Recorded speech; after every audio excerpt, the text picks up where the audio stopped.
Investigation d'IS-13, la crémation, le 9 juin 2025. En premier, j'ai vu un cercueil avec des flammes. Il y a des effluves qui sortent du corps, en fait, hein, c'est le détachement de la partie subliminale avec le corps. C'est ondulatoire, comme ça peut l'être sur l'eau, mais à la verticale. Non, j'ai la vision du cercueil avec les effluves au-dessus, et lors d'une crémation, j'ai vu le mot sépulture passer, mais voilà. Et en fait, il y a la famille qui est autour, mais en fait, elles sont toutes interférées, et c'est toutes des souris, en fait. Donc je vois une dizaine de souris.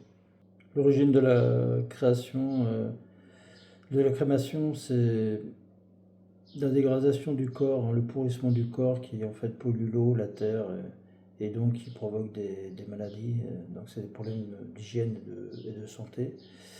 C'est aussi d'un point de vue, il y a aussi des rituels. Alors là, je voyais une scène avec des Indiens, avec un corps placé sur un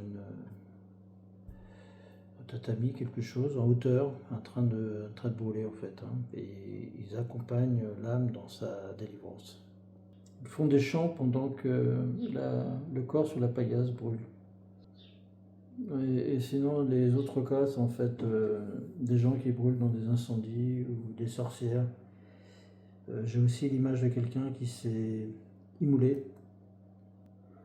Et sinon, il y a aussi des sacrifices humains pour les dieux. Je suis remonté aux Mayas et aux Aztèques, hein, pour ça. Mais les personnes interférées, en fait, c'est un peu comme s'ils assistaient au spectacle, hein. Ils voient leur corps en train de brûler. Contrairement aux non interférés qui partent en fait quand ils veulent. On leur impose en fait, hein, de rester, alors que pour les autres, c'est pas le cas. Plus la personne est en conscience et plus son ancrage sur Terre, elle peut s'en défaire plus rapidement. Donc, plus le niveau de conscience éthérique est important, et plus c'est facile de se désancrer en fait sur Terre. Et la conscience, plus elle est élevée, plus ça donne des choix en fait de rester ou de partir tout de suite. Contrairement aux autres qui vont aller direct vers un tunnel de lumière, et sachant que je voyais comme un fil de temps en fait, hein, avec l'ancrage sur Terre, et en fait en fonction des personnes ça peut durer très longtemps. Et il y a même un ancrage qui peut se faire, j'avais la vision d'une personne qui jetait des cendres, et il y avait un ancrage en fait qui était lié à ces cendres. Et là, on est revenu à une personne, hein, qui a interféré, et je voyais en fait son corps énergétique, mais je le voyais en plus ou moins translucide, hein, je voyais le contour en fait, hein, ça brillait un peu blanc. Et donc, je lui ai envoyé les messages à la demande de Rose pour comment dire, libérer sa partie subliminale. Et donc, les souris sont disparues en fumée. Le mot interférent a disparu aussi en fumée. Et du coup, il m'a fait un sourire. Et ensuite, il est parti, il est monté un peu comme à la Superman, là, avec un bras en avant, et hop là, je monte vers la délivrance. Il n'y a pas de changement d'un point de vue karmique quand on fait de la crémation. Simplement, ça va plus vite avec la crémation, quoi. Et on revient plus rapidement aussi sur Terre dans une incarnation. Il n'y a pas de souffrance lors de la création, il n'y a plus de lien avec le corps. J'étais sur un cas où je vois en fait le corps physique et puis le corps éthérique, et il y a le fil d'Ariane qui relie les deux. Et en fait, il y a une perception du corps, mais voilà, c'est tout. Et ensuite, ça se rompt. L'intérêt d'un point de vue ésotérique de la crémation, alors déjà d'un point de vue humain, c'est plus rapide, c'est moins coûteux aussi, mais surtout ça permet d'un point de vue éthérique à l'âme de revenir plus rapidement, en fait, de se réincarner, hein. Ça fait un peu comme, là je voyais une piste, donc on est sur un circuit, et hop, là on arrive sur un virage, et chut, on redescend dans l'autre sens aussi rapidement qu'on est remonté, quoi. C'est vraiment sans arrêt en fait, hein.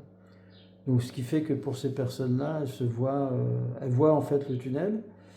Et quand elles arrivent au bout du tunnel, il y a de la famille qui peuvent les accueillir, hein. Mais en fait, c'est en fait des entités qui les accueillent et qui les font repartir d'une réincarnation et revivre la vie qu'ils ont déjà connue. Donc en fait, d'un point de vue éthérique, les personnes repartent immédiatement dans une réincarnation sur Terre. Et je voyais comme une piste en fait, hein.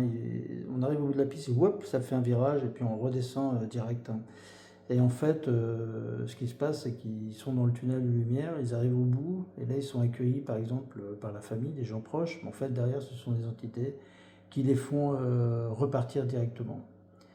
Et pour les autres, ils arrivent en fait ceux qui sont libres, ils arrivent dans une partie éthérique où c'est puissant, il y a des images magnifiques, c'est un environnement extrêmement agréable, de plein de plénitude, avec des couleurs qui ne font même pas partie du spectre des couleurs qu'on connaît. Voilà, et qui fait qu'on s'y sent très très bien. Et d'ailleurs, on retrouve des personnes qui peuvent être des personnes proches, et on retrouve des personnes d'autres vies. C'est-à-dire, j'avais l'image d'une princesse en fait qui retrouvait son amant, qui était quelqu'un de la rue et ils avaient été séparés, lui était mort avant en fait. Bah, la question, quel est le pourcentage des personnes qui sont en conscience libre comme ça? Bah, en fait, j'avais d'abord vu 10 et tout de suite c'est passé à 3. C'est-à-dire qu'en fait, ça n'a pas duré longtemps, les 10. Il y a une volonté manifeste pour ne pas que ça évolue. Et à la question de Rose, qu'est-ce qui se passe dans le futur, dans 500 ans, on repasse là, ce coup-ci, de 10 à 12%, on repasse à 12% en fait, grâce à l'élévation de niveau de conscience, sachant que les religions ne changent rien. Et en fait, c'est un peu comme si on est au début. C'est-à-dire que c'est une grande montagne, et nous on est un point, on est une boule de neige en fait en haut de la montagne, au sommet de la montagne, et plus le temps va passer et plus en fait la boule de neige va grandir dû à la prise de conscience des gens. C'est-à-dire qu'il y a de plus en plus de gens qui ont une conscience élevée, et donc la boule de neige grossit, remplie de voilà, de ces niveaux de conscience.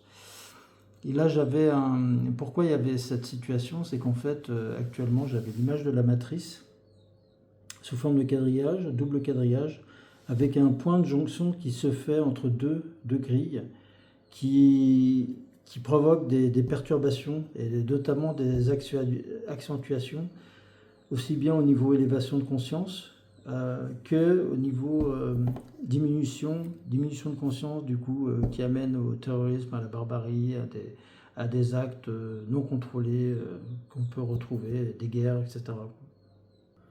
L'accentuation qui est en train de se faire, ça ne convient pas du tout aux entités, en tous les cas ceux qui les dirigent, et donc ils vont tout faire pour faire disparaître en fait les gens et les faire amener vers ce système de création. Et notamment, ce qu'ils vont faire, c'est qu'ils vont accentuer les guerres, les virus, les tremblements de terre, les incendies, les tsunamis, enfin tout ce qui peut provoquer des perturbations. Même jusqu'à provoquer à partir du soleil l'envoi de rayons qui envoient des ondes qui sont mauvais pour une certaine catégorie de personnes, qui peut provoquer des cancers de la peau, des maladies, etc. La boule va continuer à grossir, c'est un process inarrêtable parce que les personnes ont leur liberté d'action dans l'espace éthérique et ils sont extrêmement puissants et infinis. Et donc c'est indestructible et sans fin.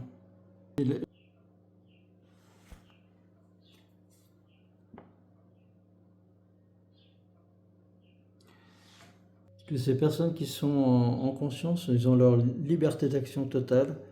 Et en fait, c'est un process qui est inarrêtable, hein. Donc la boule de neige va grossir de plus en plus. C'est infini et puissant et indestructible et sans fin. Et c'est inversement proportionnel à la grandeur de la montagne, c'est-à-dire que la boule va devenir de plus en plus grande et arriver en bas, va remonter de l'autre côté pour redescendre et continuer à grossir comme un balancier.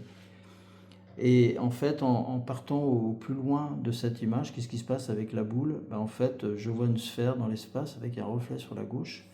Et là, l'humain est passé à un stade où il n'a plus de corps physique, il n'a plus de matérialité, il n'y a plus de matière.